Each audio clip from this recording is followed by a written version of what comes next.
नमस्कार। आज हम एक बहुत ही अनोखे और शायद थोड़े अजीब से आइडिया पर बात करने वाले हैं। एक ऐसा आइडिया जो परिवार की हमारी समझ को ही चुनौती देता है। हाँ, ये कहावत तो सबने सुनी होगी कि रिश्तेदार कोई मिठाई नहीं होते जिन्हें आप बस सप्लाई कर दें। पर जरा सोचिए, क्या हो अगर ऐसा किया जा सकता। आज हम इसी एक सवाल के आसपास घूमने वाले हैं। तो ये जो इतना बड़ा, इतना क्रांतिकारी आइडिया है, इसकी जड़ें एक इंसान के अपने तजुर्बे में छिपी हैं। तो चलिए, सबसे पहले मिलते हैं हमारे हीरो बालू से और समझने की कोशिश करते हैं कि आखिर वो इस अजीबोगरीब नतीजे पर पहुंचा कैसे। बालू की कहानी की शुरुआत होती है एक बहुत ही खुशहाल बचपन से, प्यार और अपनेपन से भरा हुआ। लेकिन फिर एक भयानक हादसे ने सब कुछ बदल कर रख दिया। अचानक वो अनाथ हो गया और जिन रिश्तेदारों से वो इतना प्यार करता था, उन्हें सबने उसे अकेला छोड़ दिया। सोचिए, उसे कैसा लगा होगा। गहरा अकेलापन और एक तरह का धोखा।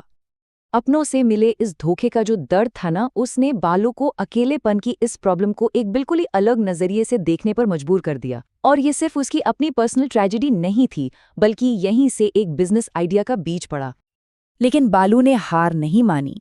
निराशा में डूबने के बजाय उसने अपने दर्द को ही अपना मिशन बना लिया और उसने एक ऐसा सलूशन निकाला जो इतना इतना हटके था कि वो समाज के बने बनाए नियमों पर ही सवाल खड़े कर देता है। और नाम था इमोशन सप्लायर्स। तो उसने एक स्टार्टअप शुरू किया, all is well emotion suppliers. Concept बहुत सिंपल था, पर सच कहें तो क्रांतिकारी था। जो लोग अकेला महसूस करते हैं, उन्हें किराए पर रिश्तेदार मुहैया कराना, फिर चाहे वो दादी हो, भाई हो या कोई भी रिश्ता। तो सवाल ये है कि ये काम कैसे करता था? प्रोसेस एकदम सीधा साधा था।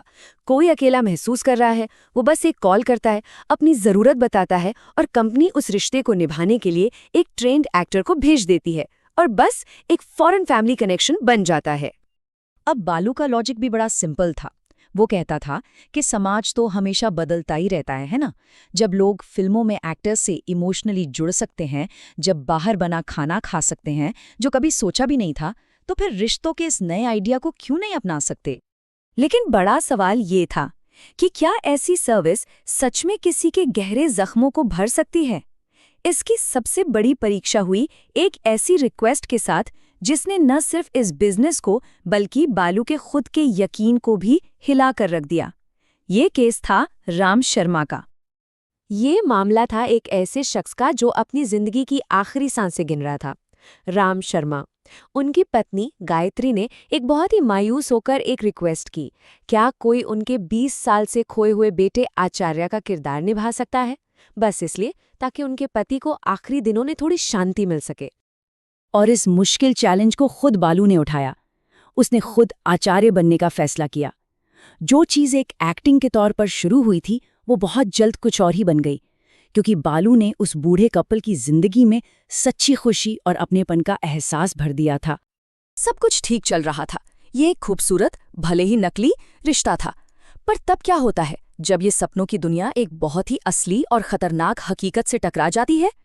और ये खतरा सामने आता है एक local sand mafia boss Gangaraj के रूप में। उसके आते ही ये जो सुकून का माहौल था, वो बिखरने लगता है और ये जो एक खुशनुमा ड्रामा चल रहा था, वो एक खतरनाक हकीकत में बदल जाता है। देखिए, गंगाराज की नज़र थी राम शर्मा की ज़मीन पर और उसे लगा कि एक मरते हुए बूढ़े आदमी को डराना धमकाना तो बच्चों का खेल होगा। लेकिन उसने एक चीज़ का अंदाज़ा बिल्कुल नहीं लगाया था, और वो भी एक किराए के बेटे की जबरदस्त वफादारी।